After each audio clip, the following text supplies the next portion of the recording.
Hi everyone, this is Mrs. J, and today we're going to be graphing linear functions and inequalities. I have a quick warm-up for you guys, so please pause the video.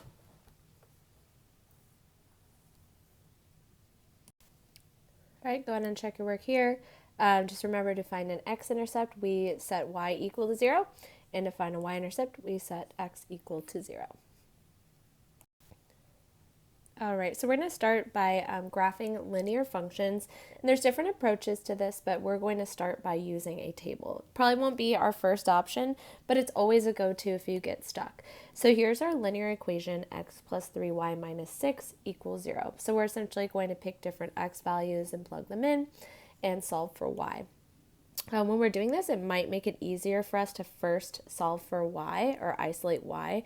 So I'm going to move everything else to the other side. So negative x plus 6, and then I'm going to divide everything by 3. So negative 1/3 x plus 2. So now when I'm picking my x values, I'll probably want to do that strategically. So since I'm substituting here, it'd be nice to pick multiples of 3. So maybe the first one I will pick maybe is negative 6. So if you substitute negative 6 right here, we get 4. And then maybe I will pick negative 3, so that gives us 1 plus 2, which is 3. And then here, maybe I'll pick 0 next. 0 is always a good one to pick. So we have 0, 2, and then we'll have 3, 1, and 6, 0. So now that I have my coordinates, I can plot them and just connect the dots. So we have negative 6, 4, negative 3, 3, 0, 2, 3, 1, and 6, 0. And we know that all linear equations should make straight lines. So from there, you're just, again, connecting the dots and make sure you have your arrows on the left and right. So again, for this one, you can pick whatever x values you want, but if you isolate y first, it allows you to kind of pick strategically just to make it a little easier for you to simplify. But fractions are completely fine, and you could always estimate where that is on your graph.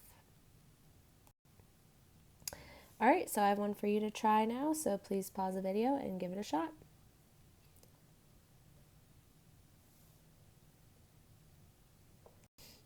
All right, go ahead and check here. So again, I isolated y first just to make it a little easier when I go to plug in my x values. And I just picked these x values because they're all points that are on this axis, but it's okay if you have coordinates that go off the axis. You could always rescale or just find more.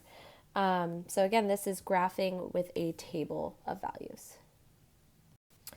Now another technique for graphing linear functions is using the intercepts, because really you only need 2 points on a linear function, and once you have those 2 coordinates, you just connect the dots because you know it will always make a straight line. So the strategic coordinates to find would be the x and y intercepts. So here, just like in the warm-up, we'll find the x-intercept by setting y equal to 0. And we'll solve. So we have 3x equals negative 12, so x equals negative 4. So that will be the coordinate negative 4, 0. And then we can find the y-intercept by setting x equal to 0. So we have negative 2y equals negative 12. So y is equal to 6, so it's the coordinate 0, 6. And then we can just plot those 2 intercepts. So negative 4, 0, 0, 6, and then from there we should just be able to make our linear equation. So again, just a different technique for graphing a linear function. All right, so here's one for you to try, so please pause the video and hit play when you're ready to check.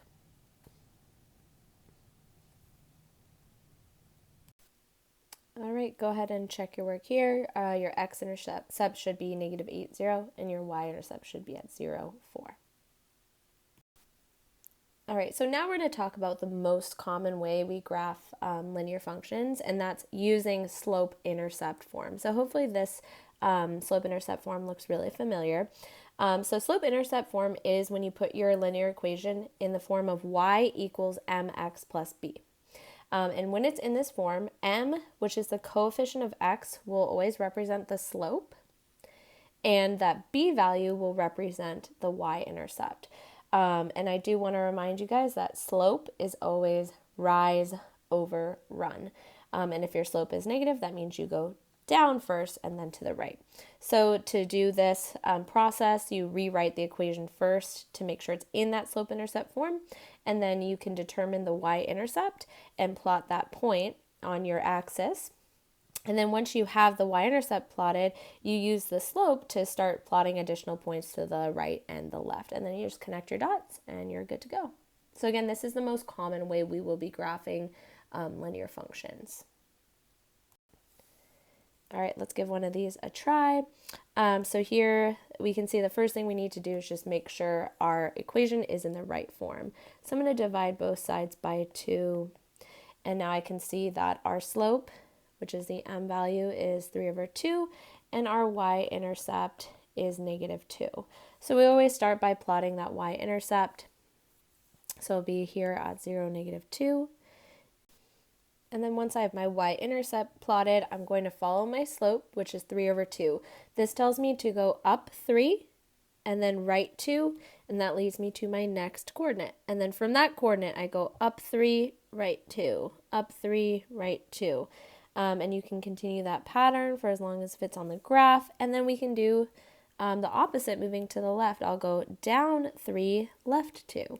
And if you're doing it correctly, all of your coordinates should line up in a perfectly straight line.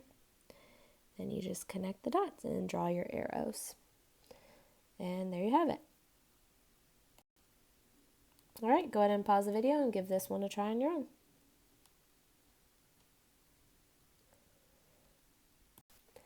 All right, go ahead and check your work here. Make sure you correctly rewrote your equation.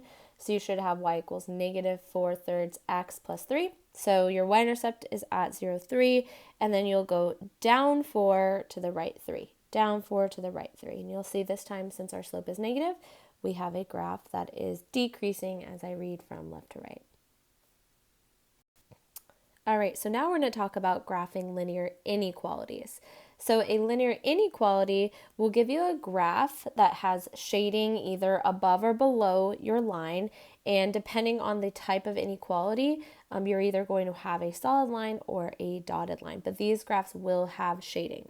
So if you ever see an equation, you should always isolate y. So if you get y is less than, if you notice there's no or equal to symbol in your inequality, that means that those values are not included as part of your graph. So you're actually going to use a dashed line to graph these to show that it's a non-inclusive boundary line.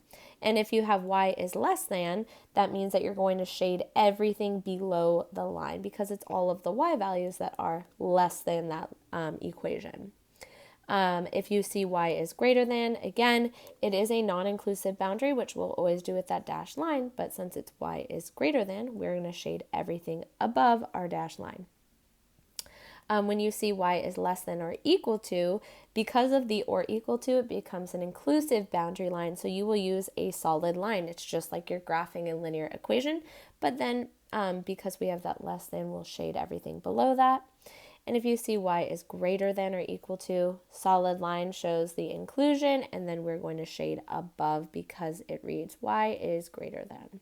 So besides the type of line you're drawing and the shading, it is going to be just like we just did. You're going to isolate y, you're going to interpret the y-intercept and the slope, and you just need to be careful whether you're using solid or dashed and where you're shading. All right, let's give this one a try together. So first I need to rewrite my equation. So it looks like y equals mx plus b. So first I will start by subtracting 12 to the other side. Now here in this next step, I am going to be dividing both sides by -4. One thing to remember about inequalities is anytime you multiply or divide both sides by a negative number, you need to flip your inequality sign. So this actually becomes y is less than -1/4 x and then plus 3. So just be really careful that whenever you multiply or divide both sides by a negative, you need to flip your inequality sign. So I'm going to start by figuring out where my y-intercept is. It's at 0, 3. And here we would follow the slope of -1/4. So I go down 1, right 4. And I continue that pattern for a few coordinates to the right and left. Okay. Now we just need to be careful about the type of line that we're drawing. So since there's no or equal to, it's a non-inclusive boundary, so we need to make sure we're using a dashed line here. It needs to be clearly dashed, like this. And then we need to decide if we're shading above or below. So since this says y is less than, we're going to shade everything below our dashed line. And that would be our graph of our inequality. So it looks something like this.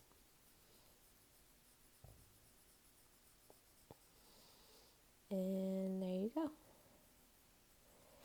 So with an inequality, there's no longer just, a set line or a set number of coordinates that work. With an inequality, it's actually an entire region that is true for this inequality, which is why we need that shading. Anything below that dashed line will work for this inequality. All right, here's the last one for you to try. So again, pause the video and give it a shot.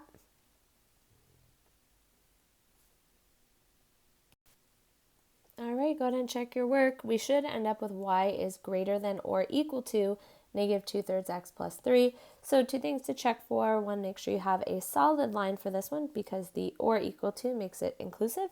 And here, since we have y is greater than, we are shading everything above our line. All right, that is all for today's video. Thank you so much for watching.